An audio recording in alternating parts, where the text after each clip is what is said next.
আসসালামু আলাইকুম। BLDC fan সাধারণ ফ্যানের মতোই, এখানে কোনো স্পেশাল কিছু নাই।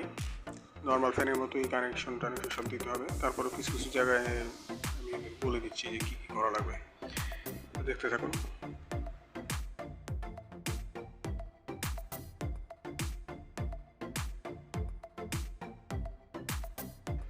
এই কানেকশন রডটা কানেকশন করার জন্য এখানে নাটটা খুলে নেবেন, বড় নাটটা খুলে নিতে হবে। সেফটি নাটটা খুলে নেবেন, সেফটি নাট না একটা স্প্রিংয়ের মতো, এটা খুলে নেবেন, পরে আবার এটা লাগাই দিতে হবে। তবে কানেকশন দেওয়ার আগে আপনি যেটা করবেন, মেইন যে কানেকশন তার যেটা এসি লাইনের সঙ্গে কানেকশন হবে সেটা এই পাইপের ভিতরে আগে ঢুকিয়ে নেবেন। ঢুকিয়ে তারপর আপনি নাটটা খুলে ফ্যানের বডির সঙ্গে সেট করে নেবেন। বিএলডিসি ফ্যানগুলো কেন আসতেছে? বিএলডিসি মানে ব্রাশলেস ডিসি মোটর। এগুলি এখন সবচেয়ে সর্বাধুনিক মোটর, যেগুলি খেলনা থেকে শুরু করে ইলেকট্রিক গাড়ি বা বিভিন্ন মেশিনারিতে ব্যবহার হচ্ছে। এর মূল সুবিধা হলো এটা পাওয়ার কনজাম্পশন অনেক কম, এফিসিয়েন্সি অনেক বেশি, লাইফ টাইম অনেক বেশি। ব্রাশলেস মানে ব্রাশ না থাকাতে এই মোটরগুলি দীর্ঘস্থায়ী, যে কারণে এগুলোই ব্যবহার হচ্ছে বেশি।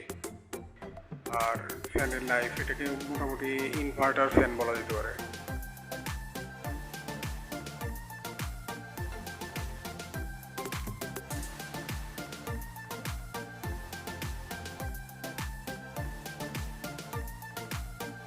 রিমোট দিয়ে কন্ট্রোল করতে পারবেন, এই কারণেই ওটার সুবিধা।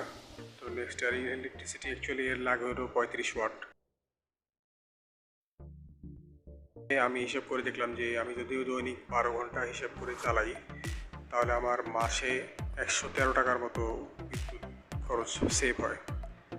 ফ্যানটার দাম বেশি হলেও এটা বছরে হিসাব করলে দেখা যাবে যে 2 বছর বা 3 বছরে উঠে যাবে টাকা।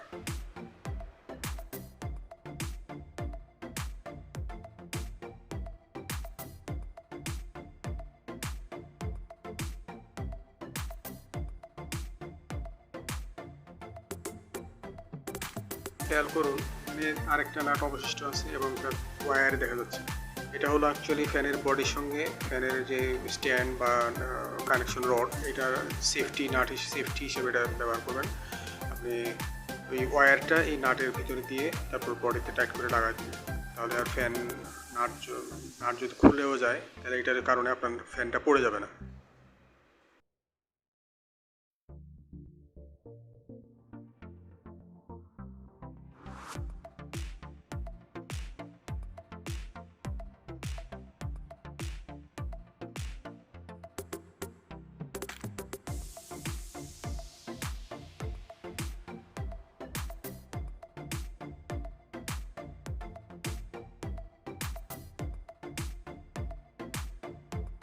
নাট বোল্ট খুব ভালোভাবে টাইট দিয়ে নেবেন সেফটির জন্য,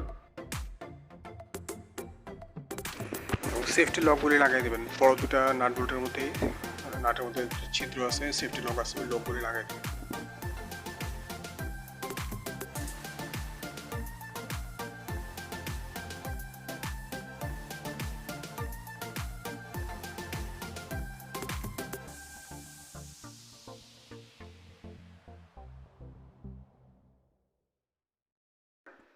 ফ্যানের প্লেটগুলো ভালো করে টাইট দিয়ে নেবেন।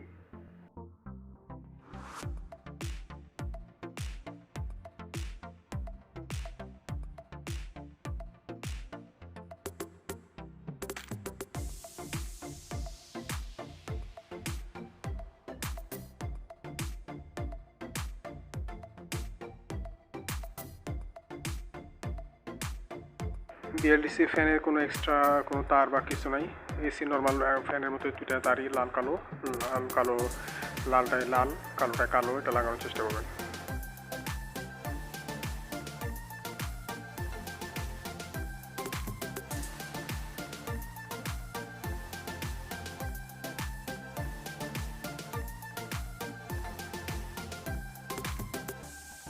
হলো আপনি ফ্যানের রেগুলেটর যেটা ছিল আগের ফ্যানের রেগুলেটর, এটা খুলে ডিসকানেক্ট করে দিবেন। ওই রেগুলেটর আর প্রয়োজন নেই, রিমোট আছে ফ্যানের, রিমোট দিয়ে সমস্ত ফ্যান কন্ট্রোল করতে পারবেন। রিমোটে ফ্যান অন অফ সহ বেশ কয়েকটা ফাংশন আছে। ইকো মোড আছে, 7টা স্পিড, ফুল স্পিড, তারপর আর 5টা প্রিসেট টাইমার দেওয়া আছে। টাইমার দিয়ে রাখলে আপনি যখন খুশি যত ঘন্টায় রাখলেন তত ঘন্টা পর ফ্যান অটোমেটিক অফ হয়ে থাকবে।